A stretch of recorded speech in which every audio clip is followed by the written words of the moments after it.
ഭാഗ്യം, നിർഭാഗ്യം നമ്മുടെ ജീവിതത്തിൽ നമ്മൾ പലപ്പോഴും ഉപയോഗിക്കുന്ന പദങ്ങൾ ആണ് ഇവയൊക്കെ. പല കാര്യങ്ങളും ജീവിതത്തിൽ സംഭവിക്കുന്ന പല കാര്യങ്ങളും നമ്മൾ ഇങ്ങനെയാണ് കാണുന്നത്. അതൊരു രോഗമായിക്കോട്ടെ, ഒരു അപകടമായിക്കോട്ടെ, മറ്റെന്തെങ്കിലും പ്രതിസന്ധികളായിക്കോട്ടെ, ഇങ്ങനെയുള്ള ചില കാര്യങ്ങളെ നമ്മൾ കാണുന്നത് നിർഭാഗ്യമായിട്ടാണ്. ചിലർക്കെങ്കിലും ഈ നിർഭാഗ്യത്തിൽ ഭാഗ്യവും അനുഭവിക്കാനായിട്ടുള്ള അവസരമുണ്ടാകാറുണ്ട്. പല മനുഷ്യരും ഇങ്ങനെയുള്ള അവസരങ്ങളെ ശാപമായിട്ട് അല്ലെങ്കിൽ ദൈവത്തിൻ്റെ ശിക്ഷയായിട്ടൊക്കെയാണ് കാണുന്നത്. ബൈബിളിലും ഇങ്ങനെയുള്ള ചില ചിന്തകളുണ്ട്.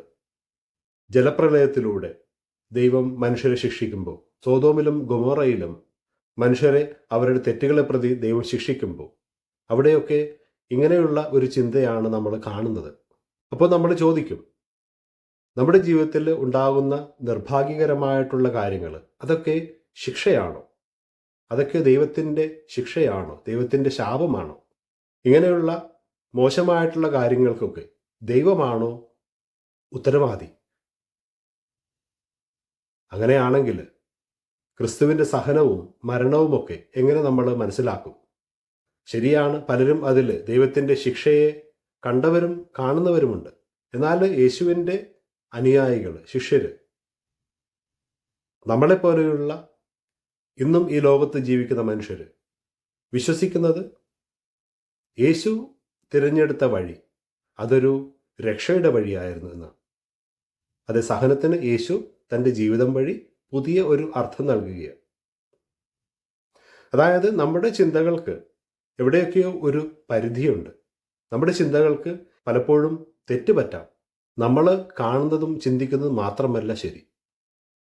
അപ്പോഴും ഒരു ചോദ്യം അവശേഷിക്കുക, ദൈവമാണോ എല്ലാ തിന്മകൾക്കും കാരണക്കാരൻ? ദൈവമാണോ ഇതിനൊക്കെ ഉത്തരവാദി? യേശു സുവിശേഷത്തിൽ ഒരു പുതിയ കാഴ്ചപ്പാടാണ് അവതരിപ്പിക്കുന്നത്. ഇങ്ങനെ ദുരന്തത്തിലൂടെ, ദൗർഭാഗ്യത്തിലൂടെ കടന്നു പോകുന്ന മനുഷ്യർ, അവർ ദൈവത്തിൻ്റെ ശാപം പേർന്നവർ അല്ല. അങ്ങനെ മാത്രം അതിനെ കാണേണ്ടതില്ല. മറിച്ച് യേശു ഇവിടെ ആവർത്തിക്കുന്നൊരു വാക്കുണ്ട്, അനുതപിക്കുക. അനുതാപം എന്നുള്ളത് പരിഹാരം ചെയ്യുന്നതോ, പാപപരിഹാരം ചെയ്യുന്നതോ, അല്ലെങ്കിൽ പ്രായശ്ചിത്തം ചെയ്യുന്നതോ മാത്രമല്ല. അത് നമ്മുടെ ചിന്തകളുടെ ഒരു മാറ്റമാണ്. അത് നമ്മുടെ ജീവിതത്തിൽ ഫലം പുറപ്പെടുവിക്കണം. നിരാശയിൽ ജീവിതം അവസാനിക്കുന്നതിന് മുമ്പ് ജീവിതത്തിൽ മാറ്റങ്ങൾ ഉണ്ടാകണം. അനുതാപം എന്നുള്ളത് ഒരു ബുദ്ധിപൂർവമായിട്ടുള്ള ജീവിതത്തോടുള്ള ഉത്തരവാദിത്തമാണ്. ജീവിതത്തിന് അർത്ഥം നൽകുന്ന ഒന്നാണത്. ഈ ഒരു ചിന്തയിലൂടെ യേശു അല്ലെങ്കിൽ സഭ ദൈവത്തിന് ഒരു പുതിയ മുഖം നൽകുകയാണ്. ദൈവം ഒരു ക്രൂരനോ അനുകമ്പ ഇല്ലാത്തവനോ ഒന്നുമല്ല. അവൻ നേരെമറിച്ച് മനുഷ്യനെ പ്രകാശത്തിലേക്കും സ്വാതന്ത്ര്യത്തിലേക്കും നയിക്കുന്നവനാണ്. മോശ അതിന് ഉദാഹരണമാണ്. അയാൾ ആടുകളെ മേയ്ക്കുമ്പോഴാണ് അയാൾക്ക് ഈ ദൈവാനുഭവം ഉണ്ടാകുന്നത്. അതിന് അയാളുടെ കണ്ണുകളും കാതുകളും തുറന്നിരുന്നു. ദൈവത്തിൻ്റെ സ്വരം ശ്രവിക്കുവാനായിട്ട്, അനുഗമിക്കുവാനായിട്ട് അയാൾ തയ്യാറായിരുന്നു. അയാൾക്ക് തിരിച്ച് ഈജിപ്തിലേക്ക് പോകണം. അതാണ് ദൈവം അയാളിൽ നിന്നും ആവശ്യപ്പെടുന്നത്. ഒരു ബുദ്ധിമുട്ടുള്ളൊരു കാര്യമായിരുന്നു. കാരണം അവിടെ നിന്നും ഒളിച്ചോടി പോന്ന ഒരു വ്യക്തിയായിരുന്നു മോശ. എങ്കിലും മോശ ദൈവത്തിൻ്റെ വാക്ക് കേൾക്കുന്നു. അത് അയാളുടെ ജീവിതത്തിൽ വലിയൊരു മാറ്റം ഉണ്ടാക്കുകയാണ്. അതുവഴി അയാൾ പുതിയൊരു ചരിത്രം തന്നെ കുറിക്കുകയാണ്. അതേ പ്രിയമുള്ളവരെ, പലപ്പോഴും ഈ ചെറിയ വ്യക്തിപരമായിട്ടുള്ള അനുതാപവും മാറ്റവും ഒക്കെ വലിയ ഫലങ്ങൾ പുറപ്പെടുവിക്കുന്ന ഒന്നാണ്. വലിയ അർത്ഥങ്ങൾ ഉണ്ടാക്കുന്നതാണ്. സ്നേഹമുള്ളവരെ, നമ്മുടെ മാറ്റങ്ങൾക്കും അനുതാപങ്ങൾക്കും ഒക്കെ ഇപ്രകാരമുള്ള ഫലങ്ങൾ ഉണ്ടാകണം. അതിന് ദൈവം നമുക്ക് അവസരങ്ങൾ നൽകുന്നുണ്ട്.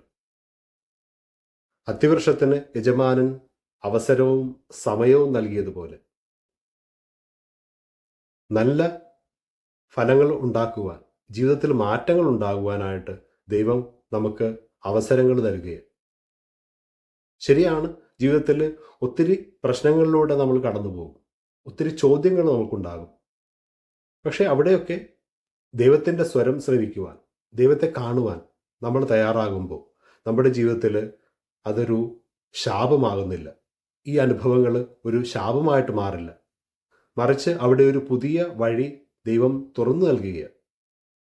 മനുഷ്യരിലേക്കും ദൈവത്തിലേക്കുമുള്ള പുതിയ വഴി.